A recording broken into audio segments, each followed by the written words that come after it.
اهلا وسهلا بكم في سلسلة اخطاء تدمر قناتك، وده اول حلقة في السلسلة. وباذن الله هعرفكم في السلسلة الكاملة دي ايه هي الاخطاء اللي بيعملها الناس لما بيجوا يبتدوا في اليوتيوب. تمام، والاخطاء دي حرفيا حرفيا حرفيا هتدمر لك قناتك. فنبتدي مع اول خطأ معانا، وهو تبادل الاشتراكات.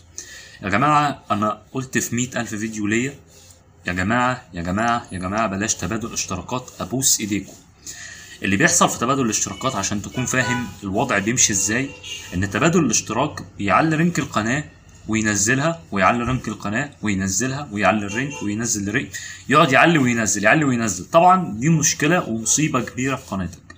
هتقولي ليه مشكلة ومصيبة كبيرة في قناتي؟ هقولك ببساطة شديدة، لان اليوتيوب من خوارزميات بتاعته لما يلاقي ان رنك القناة بتاعك عالي ووطي مرة واحدة، وفهمك ده بيحصل ازاي دلوقتي. تمام، هو تلقائي جدا ما بيقترحش القناه بتاعتك لحد، وبالتالي ده بيأثر على القناه. فبالتالي ما تجيش بقى تعيط وتقول اصل ما بيجيليش مشتركين ولا مشاهدات ولا مش عارف ايه بقى اللي بيحصل. اللي بيحصل ان انت مثلا تقعد تقول لده والنبي اشترك لي ومش عارف ايه، فهنقول ان واحد فيهم وافق وقال لك انا هشترك لك من 10 اكونتات.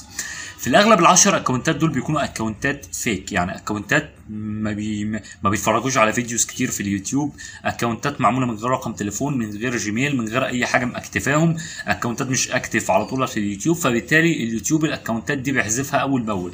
فانت اللي بيحصل ان هو بيروح يشترك لك، فعلا بيشترك لك من 10 اكونتات، وبالتالي وبيتفرج برضو على فيديو منهم. تمام، وبيحط لك لايك وبيحط لك تعليق وبيعمل لك شير. تمام، ده الشير ده يبقى هو عمل معاك الواجب بزياده كده، رنك القناه عالي. اللي بيحصل بقى ايه؟ ان يوتيوب بيطير لك المشاهدات اللي حصلت دي، لان دي اكونتات فيك مش متفاعله في اليوتيوب، وبيطير لك الاشتراك بتاعهم، بيطير لك المشاهدات، بيطير لك اللايكس، بيطير لك كومنت، بيطير لك اي حاجه عملوها بتطير. فكده ايه اللي حصل؟ ان رنك القناه عالي لما هو اشتركوا لك وحطوا لك لايك وما اعرفش ايه، ووطي لما اتحذف. فبالتالي كده انت بتضر قناتك. فطبعا انت بقى لما ايه الحوار ده خلاص بقى مش جايب همه معاك ومش عارف ايه، فاللي بينقسموا الاتنين بقى حاجتين بقى في النقطه دي. ناس معاهم فلوس والناس معاهمش فلوس. اللي معاهم فلوس بيعملوا ايه بقى يا معلم؟ اللي معاهم فلوس دول بيروحوا يشتروا ساعات وبيشتروا مشتركين وبيشتروا حاجات كده، هم اغبياء يعني. بس انا هقول لك اللي بيحصل. اللي بيتم ان اليوتيوب برضو هو بيكون صعب عليه شويه انه يحذف الحاجات دي، بس اسمع بقى اللقطه بقى اللي بتحصل. هو فعلا بيكون اشترى ال1000 مشترك واشترى ال4000 ساعه والربح اتحقق عنده في اليوتيوب. انت بقى تقريبا بيكون دفع 20-30 دولار. هو دفع الكلام ده كله. طبعا هو قناته ما فيهاش تفاعل، لان اولا عن اخر الناس اللي دخلوا له دول فيك. تمام، بيبقى مستني خلاص الربح اتفاعل عنده، مفيش ارباح، بينزل فيديوهات ما عليهاش فيوز، ما هو يوتيوب يا جماعه بيديك فلوس لما بتجيب فيوز على الفيديو بتاعك واللايك والشير والاشتراك. امال احنا ليه يا جماعه بنقول لكم ما تعملوش تبادل اشتراكات؟ ليه بنقول لكم ابعدوا عن الحاجه دي؟ فزي ما فهمتك هو ده اللي بيتم وهو ده اللي بيحصل، عشان بس ما حدش يلعب عليك يضحك عليك. تمام. نيجي بقى للنقطه الثانيه، اللي معهمش فلوس بقى بيروح للبرامج اللي هي بتجيب له مشتركين ومشاهدات، زي تيوب ماين وزي البرامج اللي هي بتبقى نفس القصه من هنا بنيله دي. يا جماعه والله العظيم يا جماعه اقسم لكم بالله انتوا كده بتدمروا قناتكم. اصبروا على القناه، اصبر على قناتك، مش هيحصل حاجه. يا عم ارفع الفيديو وسيب على الله بقى، يجيب فيوز بقى ما يجيبش. زي ما فهمتك انت لازم تصبر.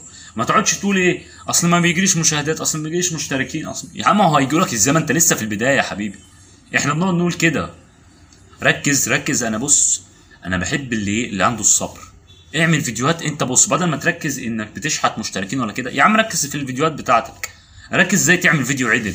فهمت الفكره؟ النهارده مش عارف ايه، ممكن بكره احط مثلا نغمه مش عارف ايه، بكره اعمل فيديو مش عارف ايه. خلي تركيزك في المحتوى، لان هو ده اللي هيجيب لك مشتركين. ده كان اول خطأ معايا، وعايزك السلسله دي تتفرج عليها كامله، لان انا هعمل ده باول سلسله في القناه، عشان اغلب الفيديوهات عندي مرميه على بعض. ماشي، فالسلسله دي انا عايزك تتفرج عليها كامله، وكل خطأ من دول تكتبه عندك في كشكول. حلو الكلام. وبعد ما تكتبه في كشكول تشوف انت، يعني هم غالبا هيبقوا 7-8 اخطاء، تعمل عكسهم. يعني النهارده مثلا انا عرفت خلاص مش هعمل تبادل مشتركين، وهسيب المشتركين يجوا من عند ربنا. بس انا كده خلاص عرفت النهارده هعمل ايه. كذلك بقى في الفيديوهات الجايه. في رعايه الله يا شباب، السلام عليكم.